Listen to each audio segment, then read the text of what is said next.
Hello বন্ধুরা, তো আজকের ভিডিওটা কিন্তু খুবই গুরুত্বপূর্ণ। যারা পায়রার ডিম চালেন, মানে এই পায়রার ডিম আপনি এই পায়রার কাছ থেকে ফোটাতে যাচ্ছেন, তো এই ভুলটা করলে কিন্তু আপনার পায়রার ডিম নষ্ট হয়ে যাবে, বা ডিম থেকে বাচ্চা ফোটার পরেও বাচ্চা কিন্তু বাঁচাতে পারবেন না যদি এই ভুলটা করেন। তো আপনারা দেখেন, যারা নতুন তারা তো দেখেনি, আর যারা পুরনো তারা এই জিনিসটা অনেকেই জানে না। তো কি হয়, ধরেন এই পায়রাটা ডিম পেড়েছে, আজকে ডিম পেড়ে দিল, আর এই পায়রাটা এখনও ডিম পারেনি। এই পায়রাটা ডিম পেড়েছে 4 দিন পর, দুটো ডিম পারবে 4 দিন পর, ঠিক আছে। আবার এই পায়রাটা ডিম পেড়ে দিয়েছে 4 দিন আগে, ডিম পেড়ে দিয়েছে।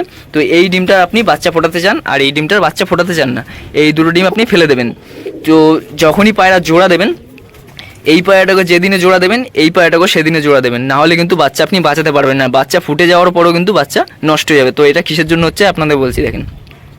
এই পায়রাটা 4 দিন আগে ডিম পেড়ে দিয়েছে দুটো, যদি এই ভুলটা করেন দুটো পায়রাকে একসাথে জোড়া দেবেন, তাহলে এই সমস্যাটা আসবে না।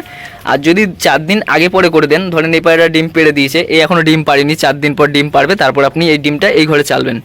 তো এইখানে কিন্তু এই বাচ্চা কিন্তু আপনি 100% বাঁচাতে পারবেন না। কারণটা কি আপনাদের বলে দিচ্ছি।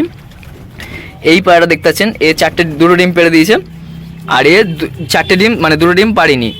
যখনই আপনি এই পায়রা, মানে এই পায়রা 4 দিন আগের ডিম আর এই যে প্রথম দিনের 4 দিন পরের ডিমের সাথে এখানে অ্যাড করবেন, এই পায়রার মধ্যে একটা সিস্টেম আছে, সেটা কি আপনাদের বলে দিচ্ছি। দেখেন, যখনই পায়রা 18 দিন বয়স হয়ে যায় মানে ডিমের, তখনই মেয়ে পায়রা আর ছেলে পায়রা, এই দুটো পায়রা একটা মানে দুধ বানাতে পারে, পেটের ভিতরেই ওই দুধটা বানাতে পারে।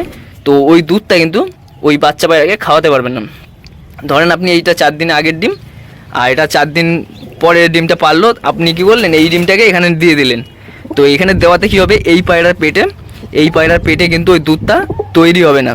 তখন কি করবে, এই পায়রা আপনার এই যে বাচ্চাটা ফুটেছে, এই দেখেন, এটা এদেরই বাচ্চা, এর পেটে দেখেন একটা দুধ টাইপের আছে, জল টাইপের, সাদা টাইপের একটা দুধ টাইপের আছে।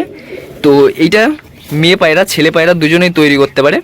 এইটা যে মেয়ে পায়রাই তৈরি করতে পারবে সেটা না, কিন্তু এই ছেলে পায়রাও কিন্তু এই দুধটা তৈরি করতে পারে। এটা কিন্তু কোনো খাবার না, এটা পায়রার এইখানটা, গলার এইখানটাই একটা থলির মতো দুধ তৈরি করে পায়রায়। তো এই দুধটা বাচ্চা পায়রাকে প্রথম 2 দিন খাওয়ায়, তারপরে কিন্তু বাচ্চা পায়রাকে দানা খাওয়ায়। তো সেই সিস্টেমে কি হবে, যদি আপনি 4 দিন আগের ডিম যদি প্রথম দিনে পায়রাকে দিয়ে দেন, তাহলে এই ডিমটা কিন্তু ফুটতে লেট করবে, 4 দিন আগে লেট করবে, তখন কিন্তু ওই দুধটা তৈরি হবে না। আর এই পায়রাটা কী করবে, বাচ্চাটাকে শুধু জল খাইয়ে দেবে।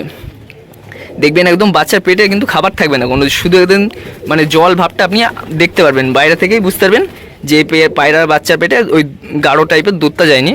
ও কী করবে, জল খাইয়ে দেবে, নর্মাল একদম জল খাইয়ে দেবে। আর জল খাওয়ানোতে কী হবে, বাচ্চার পেটের যে হাড়টা আছে ওটা একদম শুকিয়ে যাবে, তার 2 দিনের মধ্যেই বাচ্চাটা বাঁচাতে পারবেন না, বাচ্চাটা নষ্ট হয়ে যাবে। তো ভুল করে এই জিনিসটা কখনো করবেন না। এই পায়রাটাকে যেদিন জোড়া দেবেন, যদি ডিম চালতে চান তাহলে সেম দিনেই এই পায়রাটাকে জোড়া দেবেন, তাহলে কিন্তু এই বাচ্চা বেঁচে যাবে। আর যদি আপনি 4 দিন আগের ডিম নিয়ে 4 দিন পরে যে ডিম পারছে তার কাছে ডিমটা দিয়ে দেন, তাহলে কিন্তু এই দুধটা এই মেয়ে পায়রা ছেলে পায়রা দুজনেই তৈরি করতে পারবে না, বাচ্চাটাকে প্লেন জল খাইয়ে দেবেন। আর প্লেন জল খাইয়ে দিলেই বাচ্চাটা আর বাঁচাতে পারবেন না, খিচ হয়ে যাবে, রোগা হয়ে বাচ্চাটা নষ্ট হয়ে যাবে। তো এই ভিডিওটার মধ্যে এইটাই বলার দরকার ছিল, মানে জানানোর দরকার ছিল। তো এই ভুলটা কখনোই কেউ করবেন না। যারা ডিম চালেন দুটো পায়রাকেই একসাথে জোড়া দেবেন, তাহলে কোনো সমস্যা হবে না। আর যদি 4 দিন আগে জোড়া দিয়ে দেন, মানে 4 দিন জোড়ার ডিম, এর ডিম পারলো 4 দিন পরে, সেইকে দিয়ে দেন, তাহলে কিন্তু সমস্যাটা হবে। তো ভিডিওটা কেমন লাগলো জানাবেন। আর এর জন্যই দেখবো অনেকের বাচ্চা ফুটে যায় কিন্তু খাবার খাওয়ায় না, আর জল খেয়ে বাচ্চারা দেবেন খিচ হয়ে নষ্ট হয়ে যায়, অটোমেটিকই মারা যায় কোনো কারণ ছাড়াই। তো এইটাই হলো মেন কারণ, বাচ্চা পায়রা যে দুধটা পায় সেটা কিন্তু সেই সময় তৈরি হয় না এই নর পায়রা পেটে। কিন্তু এদের যখন 18 দিন বয়স হয়ে যাবে তখন কিন্তু ওই দুধটা তৈরি হয়ে যাবে, সেই টাইমটায় যদি বাচ্চাটা ফুটে যায় তখন তো বাঁচাতে পারবে। আর না হলে কী হবে, বাচ্চা ফুটে থাকবে কিন্তু ও খাওয়াতে যাবে, ওই দুধটা আর বেরোবে না, মানে একদম প্লেন জলটা, পেটের ভিতরে যে জলটা আছে ওটাই খাইয়ে দেবে পায়রাকে। তো ওর জন্য বাচ্চাটা নষ্ট হয়ে যাবে, আর বাঁচাতে পারবেন না। তো ভিডিওটা কেমন লাগলো জানাবেন।